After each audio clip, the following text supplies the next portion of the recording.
Quase todos nós, alguma vez na vida, nos deparamos com esse tabuleiro repleto de letras e números que aparentemente não querem dizer quase nada, mas podem ter muito a nos contar. Para isso acontecer, basta que você se dedique e queira, de fato, se comunicar com o outro lado. É preciso coragem. Mas o tabuleiro Ouija não teve essa reputação assombrosa e associada a possessões demoníacas, como foi amplamente explorado na indústria cinematográfica desde sempre. E então? Vamos jogar um jogo? E eu gostaria de saber se tem algum espírito ou entidade que queira conversar comigo essa noite. Para começo de conversa, o tabuleiro Ouija ou tábua Ouija é qualquer superfície plana com letras, números ou outros símbolos em que se coloca um indicador móvel. Ele foi criado para ser usado como método de necromancia ou comunicação com espíritos. Funciona assim: os participantes colocam os dedos sobre o indicador, que então se move pelo tabuleiro até as letras, números ou as palavras sim ou não para responder perguntas e trazer mensagens dos supostos espíritos. De acordo com o Departamento de Comércio dos Estados Unidos da América, o nome Ouija é marca registrada da Hasbro, herdada da Parker Brothers, mas a designação passou a ser usada para caracterizar qualquer tabuleiro que se utilize da mesma ideia. No Brasil, há variantes conhecidas como brincadeira do copo, jogo do copo ou ainda sessão de copo, em que um copo faz às vezes do indicador para as respostas. Também é conhecido como brincadeira do compasso, quando se usa um compasso como indicador. Existem também apoios para a utilização de lápis durante as sessões. Nos anos 90, o fabricante de brinquedos Estrela lançou Converse com o Seu Anjo, com manual desenvolvido por Mônica Buonfiglio. O tabuleiro não necessita ter um formato retangular. Muitos tabuleiros Ouija são circulares. Como indicadores, em vez do ponteiro, podem utilizar uma moeda ou um copo de vidro. A crença popular de que a palavra Ouija vem das palavras francesa e alemã para sim é um equívoco. O nome foi tirado de uma palavra escrita no quadro, quando seu inventor pediu a um suposto fantasma para nomeá-lo. A princípio do que se baseia o tabuleiro Ouija, ficou conhecido depois de 1848, ano em que duas irmãs norte-americanas, Kate e Margaret Fox, supostamente contactaram um vendedor que havia morrido anos antes e espalharam uma febre espiritualista pelos Estados Unidos e também pela Europa. Há também indícios de que o princípio teria sido aperfeiçoado por um espiritualista chamado M. Planchette, que por volta de 1853 teria inventado o indicador de madeira utilizado até hoje. Em 1890, Elijah J. Bond, de Baltimore, solicitou a patente do Ouija, ou tabuleiro egípcio da sorte, concedida em 1891. Nessa patente se descreve o funcionamento e alega-se que o tabuleiro é capaz de responder perguntas de qualquer tipo. Essa espécie de jogo, que olhamos um pouco desconfiados, foi criado pelo espiritualismo, um movimento lá do século XIX conhecido pela visão otimista sobre o futuro e a vida após a morte.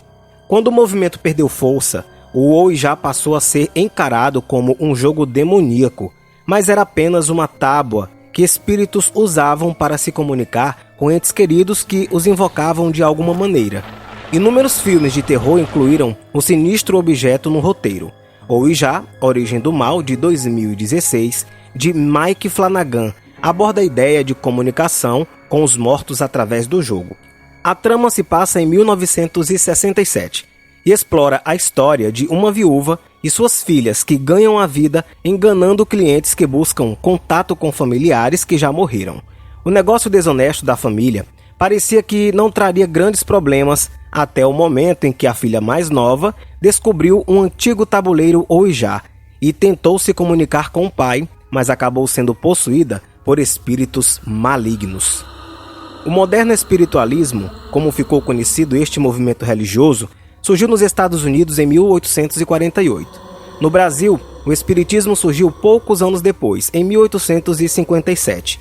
As religiões têm em comum a crença em espíritos e na possibilidade de comunicação com eles. No final da Guerra Civil Americana, médiuns e sessões espíritas se popularizaram na sociedade, gerando muita procura entre pessoas que queriam se comunicar com os entes queridos mortos durante o período de conflito que o país atravessou. A religião, no entanto, passou a ser perseguida, sendo vista apenas como um disfarce para a feitiçaria. O tabuleiro Ouija surge no contexto da associação ao sombrio com a comunicação com os mortos do espiritualismo. Percebendo o potencial da ideia, William Fudge começou a produzir nos Estados Unidos os chamados Talksboards, ou seja, tabuleiros de fala, e é creditado até os dias de hoje como o pai do tabuleiro Ouija. O livro Exorcismo, de Thomas B. Allen, publicado pela Dark Side Books, mudou a fama do jogo. O autor se inspirou no caso real de Robert Mayhem, um jovem norte-americano de 14 anos que teria entrado em contato com um demônio por meio do jogo que havia sido presente de sua tia, e depois teria sido possuído e torturado pela entidade. Com isso, a tábua para falar com os mortos se tornou um artefato de invocação do demônio e de espíritos malignos. A adaptação cinematográfica de 1973, O Exorcista, dirigido por William Friedkin, também contribuiu para essa fama. Bem, polêmicas e histórias sinistras associadas ao jogo não faltam, mas como é importante manter os olhos bem abertos para as mensagens vindas do outro lado, a caveira vai ensinar como usar um tabuleiro Ouija de maneira segura. As regras são as principais básicas para que dê certo. Para que o jogo transcorra bem do começo ao fim e todos entendam a mensagem passada pelo espírito, é importante haver organização. Estabeleça funções e hierarquias. É preciso de um líder que irá tocar na tábua, controlar a conversa e ter permissão para fazer as perguntas para o outro lado. O ideal é que não passe de 3 pessoas para realizar a energização. Siga esse conselho, pois os espíritos eles costumam ser bem discretos, sem muita plateia. É importante que todos mantenham a mente calma e focada na compreensão da mensagem. E é claro, para garantir que nada passe despercebido, deixe uma pessoa responsável pela ata dessa reunião. O documentador pode tomar nota de tudo que foi perguntado e respondido pelos espíritos, além de poder decifrar outras mensagens que possam também ser ditas. Todos, mas todos, devem estar confortáveis e seguros. Energias negativas e inseguranças podem confundir os espíritos e você também. E claro, faça perguntas diretas e esteja pronto para todas as respostas. E então, vamos jogar um jogo?